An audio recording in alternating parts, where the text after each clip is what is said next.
എന്നെ കേൾക്കുന്ന എല്ലാ പ്രിയപ്പെട്ടവർക്കും കർത്താവായ യേശുക്രിസ്തുവിൻ്റെ നാമത്തിൽ സ്നേഹവന്ദനം. ദൈവം മണി എന്ന കുടുംബത്തിൻ്റെ 7ാമത്തെ എപ്പിസോഡിലേക്ക് ഏവർക്കും സ്വാഗതം. എൻ്റെ പേര് ഐസക് മത്തായി. മലാക്കി പ്രവചനം 2-ാം അധ്യായത്തിൻ്റെ 16-ാം വാക്യം, ഞാൻ വിവാഹമോചനം വെറുക്കുന്നു എന്ന് ഇസ്രായേലിൻ്റെ ദൈവമായ യഹോവ അരുളി ചെയ്യുന്നു. അത് ചെയ്യുന്നവൻ തൻ്റെ വസ്ത്രം അക്രമം കൊണ്ട് മൂടുന്നു എന്ന് സൈന്യങ്ങളുടെ യഹോവ അരുളി ചെയ്യുന്നു. ആകയാൽ നിങ്ങൾ അവിശ്വസ്തത കാണിക്കാതിരിക്കേണ്ടതിന് നിങ്ങളുടെ ആത്മാവിനാൽ നിങ്ങളെ തന്നെ സൂക്ഷിച്ചു കൊള്ളുവിൻ. ക്രൈസ്തവ സമൂഹത്തിൽ വിവാഹമോചനം അനുദിനം വർദ്ധിച്ചുകൊണ്ടിരിക്കുന്ന കാലഘട്ടമാണിത്. വിശ്വാസികളുടെ കുടുംബങ്ങളിലും ശുശ്രൂഷകന്മാരുടെ മധ്യത്തിലും വിവാഹമോചനം ദിനംപ്രതി വർദ്ധിച്ചുകൊണ്ടിരിക്കുന്നു. ചില ക്രൈസ്തവ സഭകൾ വിവാഹമോചനം ഔദ്യോഗികമായിട്ട് അംഗീകരിച്ചിരിക്കുന്നു. പൗരോഹിത്യ ശുശ്രൂഷകളിൽ ഏർപ്പെട്ടിരിക്കുന്നവർ പോലും വിവാഹമോചനം നേടി പുനർവിവാഹം ചെയ്ത് പൗരോഹിത്യ ശുശ്രൂഷകൾ തുടരുന്നവരുമുണ്ട്. വിവാഹമോചനം നേടി പുനർവിവാഹം ചെയ്ത് പരിശുദ്ധാത്മാവിനാൽ പ്രവർത്തിക്കുന്നുവെന്ന് അവകാശപ്പെട്ട് വലിയ വലിയ ശുശ്രൂഷകൾ നയിക്കുന്നവരും ഇന്ന് ആത്മീയ ഗോളത്തിൽ അനേകരുണ്ട്. സ്തോത്രം. വിവാഹമോചനത്തെക്കുറിച്ച് അത്യുന്നതനായ ദൈവത്തിൻ്റെ കാഴ്ചപ്പാട് നാം മനസ്സിലാക്കുമ്പോൾ ദൈവം അരുളി ചെയ്യുന്നത്, ഞാൻ വിവാഹമോചനം വെറുക്കുന്നു. ദൈവം വെറുക്കുന്ന ഒന്നാണ് ഉഭയസമ്മതത്തിൻ്റെ ഉടമ്പടി ലംഘനം. ഏദൻ പർദീസായിൽ സ്ത്രീ മുഖാന്തരം പാപം അവരുടെ ജീവിതത്തിലേക്ക് പ്രവേശിച്ചു. എന്നാൽ യാതൊരു അർത്ഥസംഖ്യക്കോ വ്യാഖ്യാന ഭേദങ്ങൾക്കോ പഴുത് നൽകാതെ സർവശക്തനായ ദൈവം അരുളി ചെയ്യുന്നത്, ദൈവത്തിൻ്റെ സാന്നിധ്യത്തിൽ വിവാഹിതരായി ഒന്നായിത്തീരുന്ന ദമ്പതികളിൽ നിന്ന് ദൈവം ആഗ്രഹിക്കുന്നത് ഭക്തരായ സന്താനങ്ങളെയാണ്. പരിശുദ്ധവും പാവനവുമായ ആ ബന്ധത്തിൽ യൗവനത്തിലെ ഭാര്യയോട് ഒരു ഭർത്താവിനോട് അവിശ്വസ്തത കാണിക്കരുതെന്ന് ദൈവം പ്രത്യേകം കൽപ്പിക്കുന്നു. കാരണം അവൾ കന്യകയായിരുന്നു. ഭാര്യയായി അമ്മയായി തീർന്ന ശേഷം ഭർത്താവിനാൽ ഉപേക്ഷിക്കപ്പെടുമ്പോൾ അവൾക്കൊരു പുനർവിവാഹം തിരുവചനം അനുവദിക്കുന്നില്ല. ഇത് നേരെ തിരിച്ചും ഭർത്താവിൻ്റെ കാര്യത്തിലുമുണ്ട്.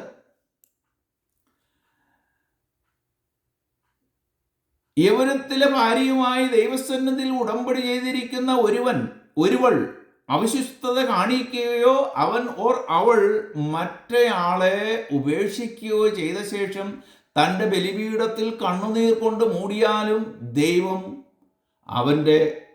അവളുടെ വഴിപാടുകൾ സ്വീകരിക്കുകയില്ലെന്ന് ദൈവവചനം പറയുന്നു. ഇതിൽ നിന്ന് നാം ഒരു കാര്യം മനസ്സിലാക്കണം. വിവാഹമോചനം നടത്തുന്നവരെ ദൈവം എത്രമാത്രം വെറുക്കുന്നുവെന്ന്. വിവാഹമോചനത്തെ ഇത്രയധികം വെറുക്കുന്ന ദൈവത്തിൻ്റെ സന്നിധിയിലാണ് ക്രൈസ്തവ സമൂഹം, സഭകൾ, വിശ്വാസികൾ പുനർവിവാഹങ്ങൾ നടത്തുന്നതും നടത്തിക്കൊടുക്കുന്നതും. സ്തോത്രം. ഭാര്യ ഭർത്താക്കന്മാരുടെ വേർപിരിയലോടുകൂടി ഭക്തരായി തീരണമെന്ന് ദൈവം ആഗ്രഹിച്ച അവരുടെ സന്താനങ്ങൾ മാതാപിതാക്കന്മാരുടെ സ്നേഹവും പരിപാലനവും ശിക്ഷണവും നഷ്ടപ്പെട്ട നിരാശയിലും മാനസിക സംഘർഷങ്ങളാലും മുരടിച്ച് ദൈവമില്ലാത്തവരായി വളർന്ന് അവരും നശിക്കുന്നു. അവരെ കൂടി നശിപ്പിക്കുന്നു എന്ന് പറയുന്നതാണ് ഉത്തമം.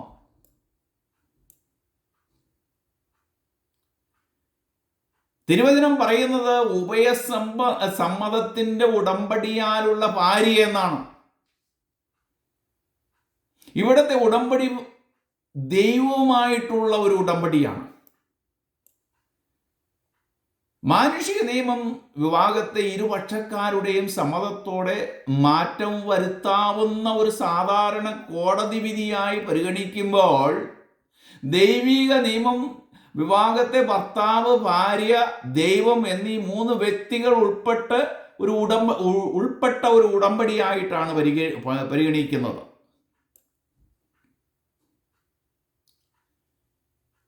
ഈ കരാറിൽ ദൈവം സാക്ഷി മാത്രമല്ല, ഒരു കക്ഷിയാണ്. ഭാര്യയും ഭർത്താവും ഒന്നാണ്, അവരൊരു കക്ഷി, ദൈവം മറുകക്ഷി. ഈ ദൈവിക ഉടമ്പടി മനുഷ്യന് മാറ്റം വരുത്താവുന്ന ഒരു ഉടമ്പടിയല്ല. ദൈവം ഒരിക്കലും തൻ്റെ ഉടമ്പടി ലംഘിക്കുകയില്ല. ഈ കാരണത്താൽ ഭാര്യ ഭർത്താക്കന്മാർക്ക് ഉടമ്പടി ലംഘിക്കുവാൻ സാധ്യമല്ല. പഴയ നിയമകാലങ്ങളിൽ മൃഗങ്ങളെ യാഗം കഴിക്കുക, രക്തം ചൊരിയുക എന്നിവ ഒരു ഉടമ്പടിയുടെ ഘടകങ്ങളായിരുന്നു എന്ന് എബ്രായ ലേഖനത്തിൽ അപ്പോസ്തലനായ പൗലോസ് പ്രസ്താവിക്കുന്നുണ്ട്. അതിൻ്റെ 9-ാം അധ്യായത്തിൽ ജീവൻ തന്നെ വിലയായി കൊടുത്ത് പാലിക്കേണ്ടതാണ് ഒരു ഉടമ്പടി. ഉടമ്പടി പൂർണ്ണമായി പാലിച്ചുകൊണ്ട് ഇരു കക്ഷികളിൽ ഓരോരുത്തരും മറ്റേയാളിന് വേണ്ടി ജീവിക്കുകയോ മരിക്കുകയോ ചെയ്യണം. ഇതാണ് ഉടമ്പടിയുടെ ഉദ്ദേശം. പഴയ നിയമം ഉൽപ്പത്തിയിലും പുറപ്പാടിലും ആവർത്തന പുസ്തകങ്ങളിലും പ്രവചന പുസ്തകങ്ങളിലും സങ്കീർത്തന പുസ്തകങ്ങളിലും നാം പഠിക്കുന്നത് ദൈവം ഇസ്രായേൽ ജനതയ്ക്ക് ഒരു ഭർത്താവായിരുന്നു എന്നാണ്. യിരെമ്യാ പ്രവചനം 31:32 പറയുന്നത്, ഞാൻ അവരുടെ പിതാക്കന്മാരെ കൈക്ക് പിടിച്ച് മിസ്രയീം ദേശത്ത് നിന്ന് കൊണ്ടുവന്ന ദിവസം ഞാൻ അവരോട് ചെയ്ത ഉടമ്പടി പോലെയല്ല. ഞാൻ അവർക്ക് ഭർത്താവായിരുന്നുവെങ്കിലും അവർ എൻ്റെ ഉടമ്പടി ലംഘിച്ചു കളഞ്ഞു എന്ന് യഹോവ അരുളി ചെയ്യുന്നു. ദൈവം ഇസ്രായേൽ ജനതയ്ക്ക് ഒരു ഭർത്താവായിരുന്നു. അബ്രഹാമിൻ്റെ സന്തതി പിൻകാലത്ത് അവിശ്വസ്തരായി തീർന്നെങ്കിലും ദൈവം അവരോട് വിശ്വസ്തത പുലർത്തിയെന്ന് ആവർത്തന പുസ്തകം 4-ാം അധ്യായത്തിൽ പറയുന്നു. വിവാഹ ഉടമ്പടിയുടെ കാര്യത്തിൽ എവിടെയാണ് നാം യാഗവും രക്തച്ചൊരിച്ചിലും കാണുന്നത്? കർത്താവിന്റെ ക്രൂശിലേക്ക് നോക്കുക. വിലയേറിയ രക്തച്ചൊരിച്ചിലിൽ തൻ്റെ കാന്തയായ സഭയ്ക്ക് വേണ്ടി കർത്താവ് സകലതും സഹിച്ചു തൻ്റെ ജീവനെ കൊടുത്തു. ഈ സത്യം എല്ലാ ക്രിസ്തീയ വിവാഹങ്ങളിലും പ്രതിഫലിക്കുന്നുണ്ട്. മാരേജിൽ കൂടി ഭാര്യ ഭർത്താക്കന്മാർ അന്യോന്യം ദൈവത്തോട് ഈ പ്രകാരം വാഗ്ദാനം ചെയ്തിരിക്കുന്നു. ഇത് ഒന്നുകൂടി വ്യക്തമാക്കിയാൽ, ഞാൻ എനിക്ക് വേണ്ടിയല്ല, പിന്നെയോ ദൈവത്തിന് വേണ്ടിയും എൻ്റെ ജീവിത പങ്കാളിക്ക് വേണ്ടിയും ജീവിക്കും. ഞാൻ എൻ്റെ ദൈവത്തിന് വേണ്ടിയും ജീവിത പങ്കാളിക്ക് വേണ്ടിയും എൻ്റെ ജീവൻ വച്ചു കൊടുക്കും. ഈ പ്രകാരമുള്ള വാഗ്ദാനത്തിലൂടെ ഭാര്യ ഭർത്താക്കന്മാർ ജീവിക്കേണ്ടിയിരിക്കുന്നു. മരണത്താലല്ലാതെ ഈ ഉടമ്പടിക്ക് മാറ്റമില്ല എന്നാണ് ദൈവിക വിവാഹ ഉടമ്പടിയുടെ നിയമം. ഈ പ്രകാരമുള്ള ഒരു ഉടമ്പടി ബന്ധത്തിൽ ഭാര്യ ഭർത്താക്കന്മാർ അന്യോന്യം അടുത്തറിയുവാനും ഒരു ശരീരമായി തീരുവാനും മക്കളെ പോറ്റി വളർത്തുവാനും ദൈവം അനുവദിച്ചിരിക്കുന്നു എന്ന് ഉൽപ്പത്തി പുസ്തകം 4-ാം അധ്യായത്തിൽ നാം കാണുന്നുണ്ട്. ഈ ഉടമ്പടി സ്നേഹവും ഭാര്യഭർത്തൃ സംഗമവും ക്രിസ്തുവും അവിടുത്തെ ശരീരമാം സഭയും തമ്മിലുള്ള ഐക്യത്തെ കുറിക്കുന്നു.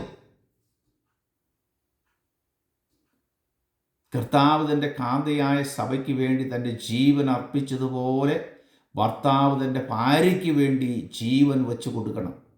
ഇത് തിരിച്ചും വേണം. 1 പത്രോസിൻ്റെ ലേഖനം 3:7 പറയുന്നത്, തൻ്റെ ജ്ഞാനത്താൽ ഭർത്താക്കന്മാർ ഭാര്യമാർക്ക് ബഹുമാനം കൊടുക്കണം.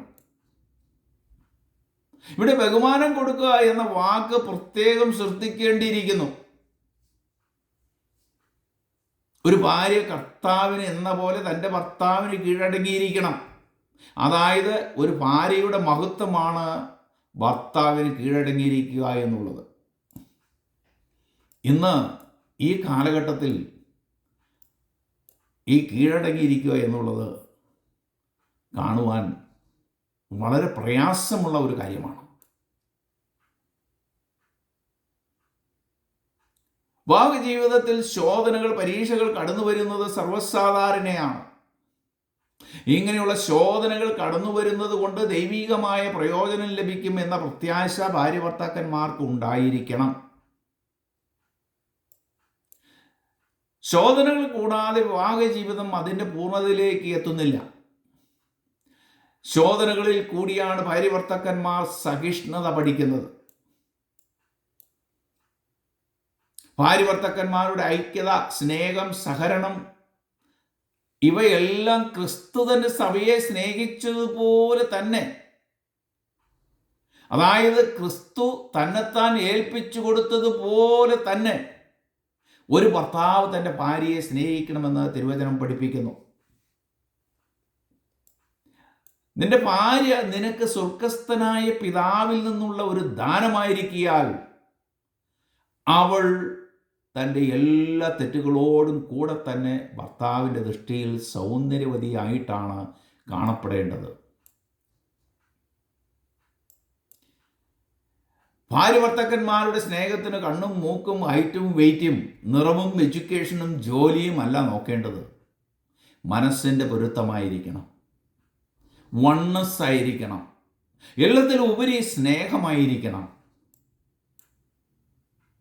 അവൾ നിന്റെ ഉഭയസമ്മതത്തിൻ്റെ ഭാര്യയല്ലയോ?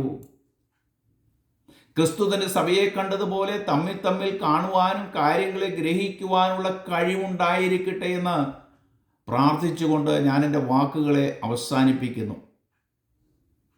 God bless you all. മറ്റൊരു വീഡിയോയുമായി നമുക്ക് വീണ്ടും കാണാം.